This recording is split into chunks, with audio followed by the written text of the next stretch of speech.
Il y a un historique des relations entre la justice et la politique qui remonte finalement à la Révolution française, puisque sous l'Ancien Régime, les parlements avaient un rôle judiciaire et ils enregistraient ou non ce qu'on appelle un lit de justice, les décrets, les édits publiés par le roi.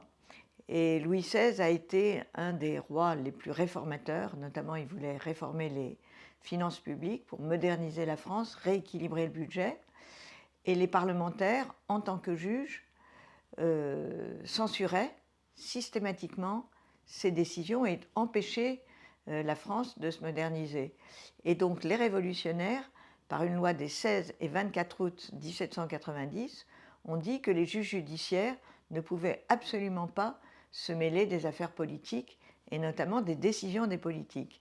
Et je rappelle la formule qui est très forte: les tribunaux ne pourront, à peine de forfaiture, troubler de quelque façon que ce soit les opérations des corps administratifs.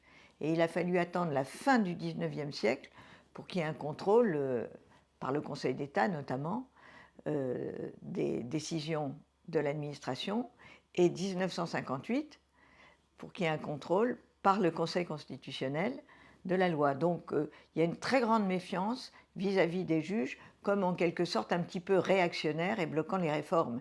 Et c'est resté, mais maintenant sous une autre forme, à savoir qu'on trouve que les juges donnent beaucoup trop de leçons aux politiques.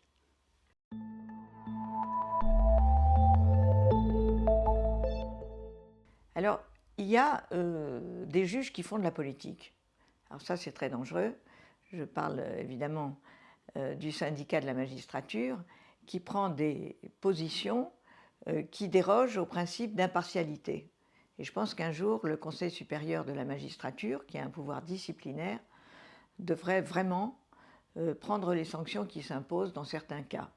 Ça n'est pas encore le cas, puisque le Conseil supérieur de la magistrature, en général, se déclare incompétent pour sanctionner des juges qui sortent de la route en prenant des positions carrément politiques qui rompent leur devoir de neutralité, qu'on appelle l'impartialité du juge, qui est d'ailleurs un principe constitutionnel et qui est affirmé et réaffirmé au fil de la jurisprudence de la Cour européenne des droits de l'homme.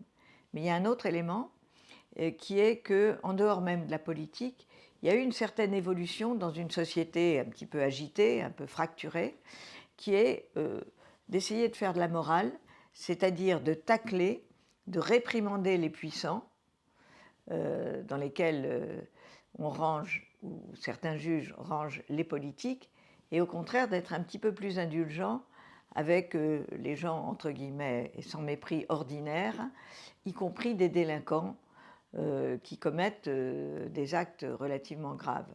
Et c'est cette différence et cette volonté morale de rétablir un peu une espèce de justice comme un justicier dans la société qui fait que, on a parlé du jugement du tribunal correctionnel de Paris sur Madame Le Pen et l'utilisation des fonds destinés à ses collaborateurs pour financer des collaborateurs de parti, une question qui n'est pas du tout évidente. Et là, il semble qu'il y ait eu un certain débordement et il est normal, par conséquent, que cette décision ait prêté à tellement de controverses, parce que le juge n'a pas à se faire l'arbitre moral. Le juge, il doit appliquer la loi, il doit interpréter la loi et il doit sanctionner à son juste niveau ceux qui sortent de la route, c'est-à-dire ceux qui violent la règle commune, c'est-à-dire la loi. C'est le code pénal. Et là,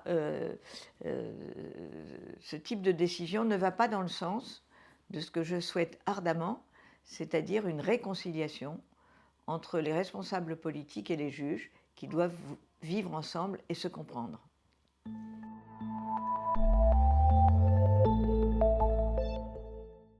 Le messianisme judiciaire, c'est un terme qui se veut, que j'ai utilisé effectivement et qui se veut assez fort. Pourquoi c'est un peu en ligne de ce que je disais à l'instant sur le juge n'est pas là pour moraliser la vie publique, il est là pour appliquer la loi et l'interpréter tout en l'appliquant.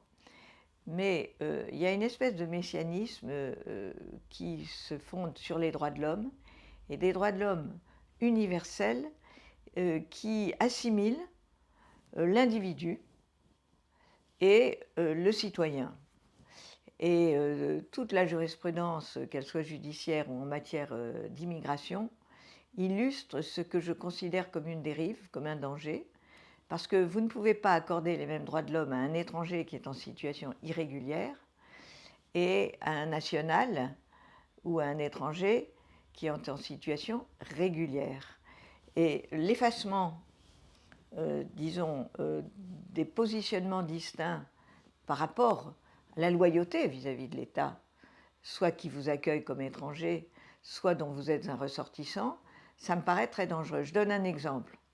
Le Conseil constitutionnel a décidé que les terroristes condamnés à de lourdes peines de prison pour avoir appartenu à Daesh, c'est-à-dire à une organisation terroriste en Syrie par exemple, et avoir commis des exactions absolument épouvantables, eh bien par mesure de sûreté, le Conseil constitutionnel, le législateur, pardon, avait prévu que ces individus pouvaient avoir, sur décision d'un juge, un bracelet électronique pour surveiller leur déplacement pendant 2 ans.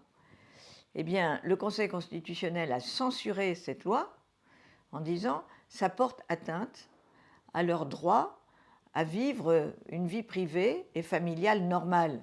Oui, d'accord, mais il y a aussi le principe de sûreté qui est un droit de l'homme. Pour le citoyen qui peut être un tout petit peu inquiet qu'on remette dans la nature des individus qui ont commis des actes absolument inouïs.